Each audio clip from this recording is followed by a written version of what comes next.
Basically, I love the way that the cherries are cut through, full of cherries, full of fruit. I'm pleased with that cake. So, ingredients for this fruit cake are mixed fruit, self-raising flour, and I sometimes put in a little bit of wholemeal flour. I've got medium eggs. Here's butter, and in this particular cake I put in a little bit of marmalade. These cherries I really like, they're from Waitrose and they're sort of less radioactive than the ordinary maraschino cherries that you can buy. And yeah, mixed spice. I've got these little tin liners. I use that little beaker there for some milk that we add later. I've got this baking tin. I don't know what size it is. Hold on a minute. That is about 9 inches by 5 inches. And it's 3 inches deep. So whatever size that is, that's the one I use. And that actually is perfect for this size cake that I'm making. I've got a mixing bowl and basically good to go.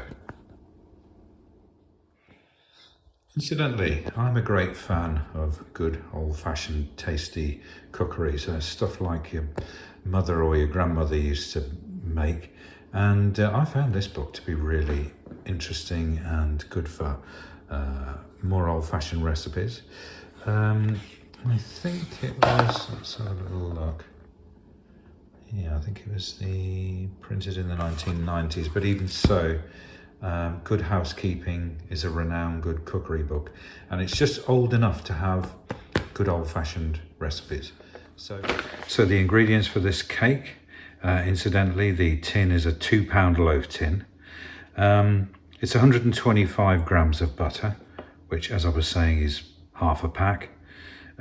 3 medium eggs, 125 grams of sugar, and I use brown sugar. You could use golden granulated sugar. 250 grams of self-raising flour, maybe with a little bit of wholemeal sprinkled in. 1 teaspoonful of mixed spice, dessert spoonful of jam or marmalade. That makes it quite moist.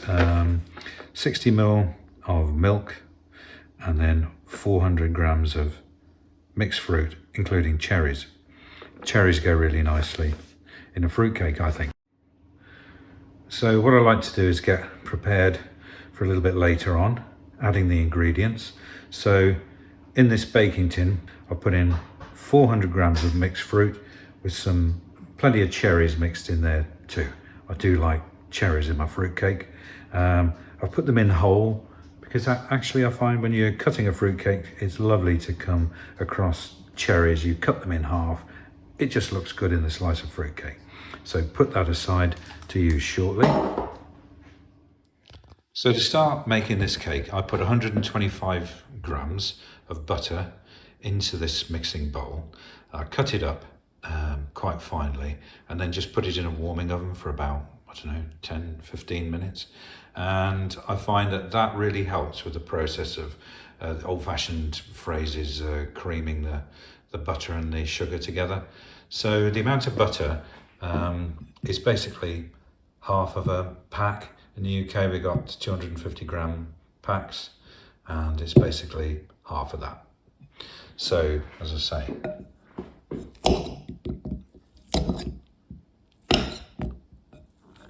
I'll just cut this up so that the heat can basically get to more.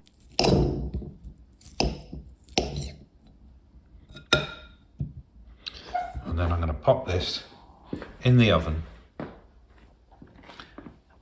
and this is on about 75 degrees.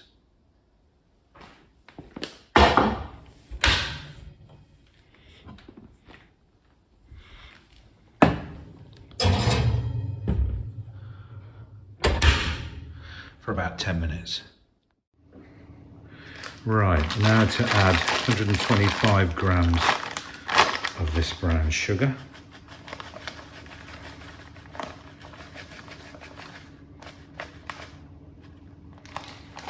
That's okay. And now to cream it all together. So as I say, this butter, and can you see how, because that butter's gone in the oven for, I don't know, 10-15 minutes, it's now creaming together with this sugar really nicely.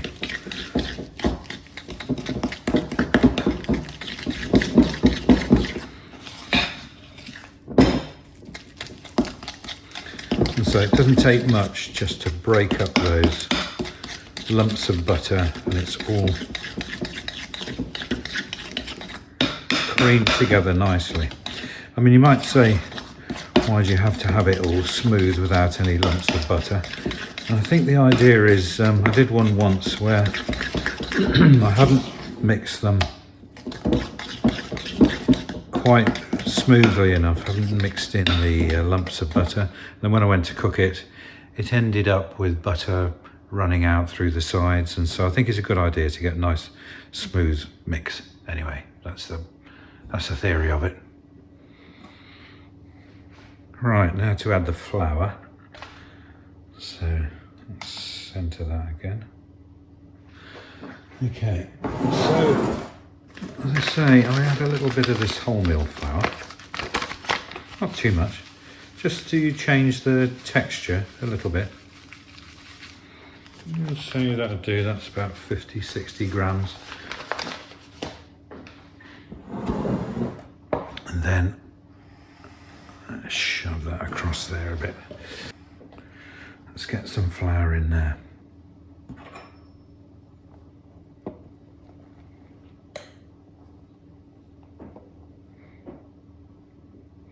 So we're making it up to 250 grams. That's near enough. Now we want 3 eggs.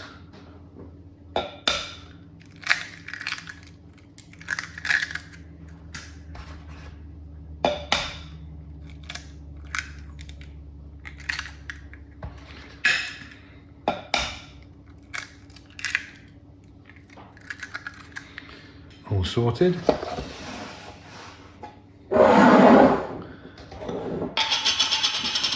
I'm going to add a really decent spoonful of marmalade, like that. As I say, it makes it go really nicely moist.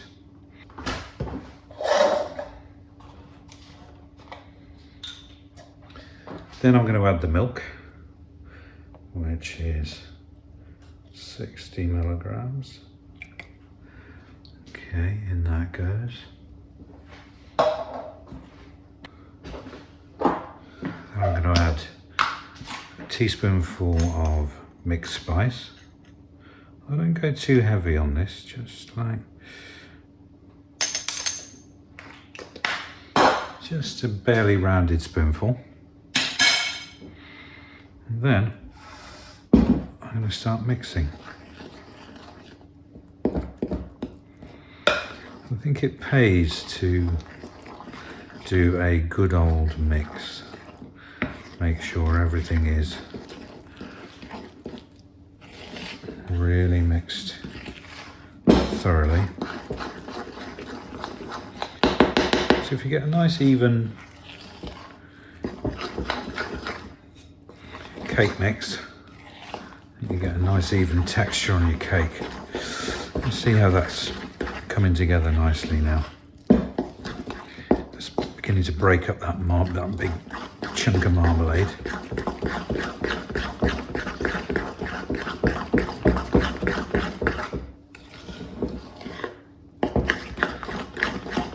That's looking nice now. I mean, it's really quick to make, as you can see.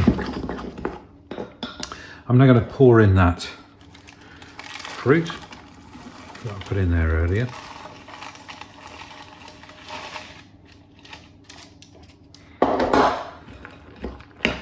Fold one in.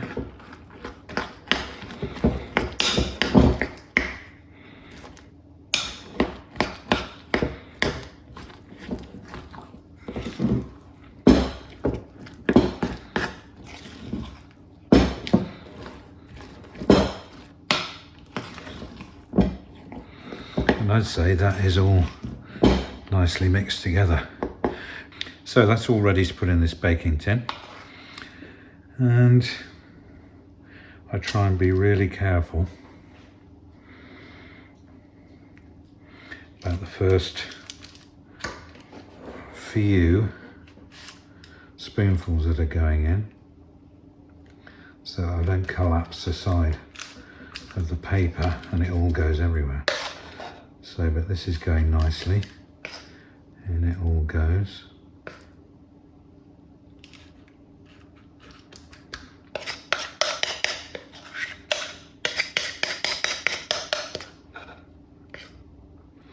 Looks lovely and smooth, doesn't it?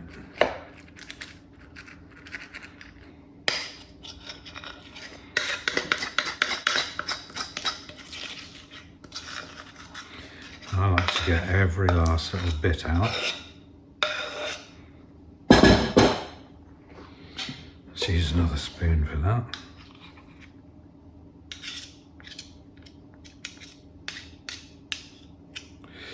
And then one final thing, give it a little bit of a smooth out.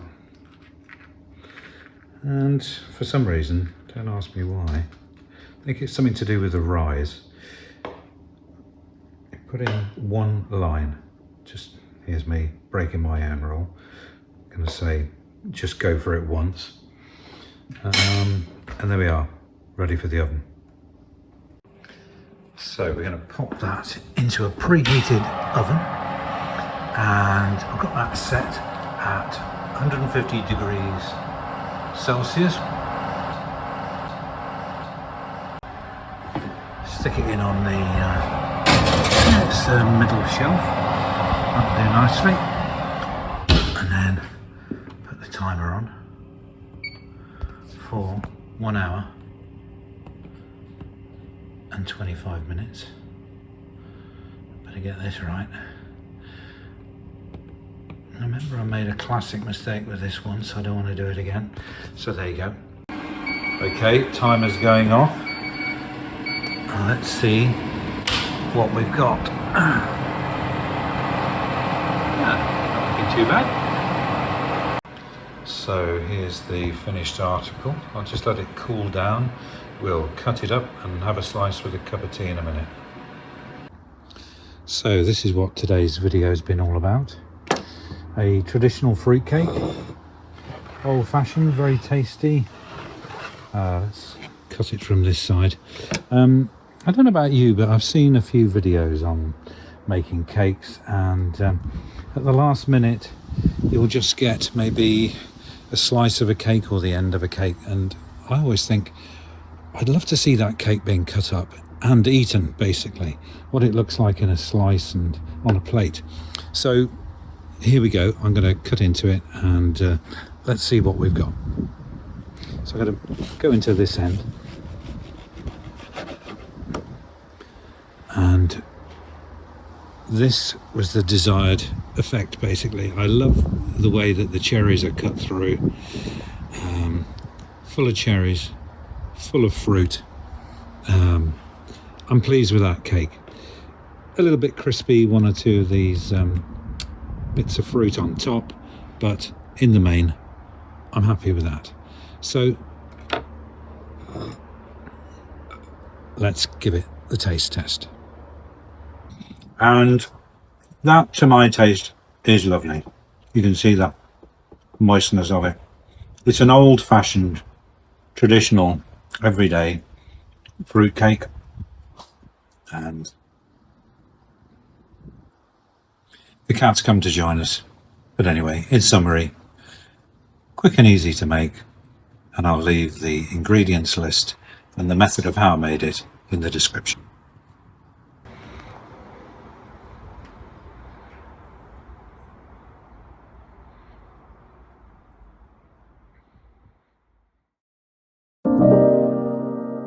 you.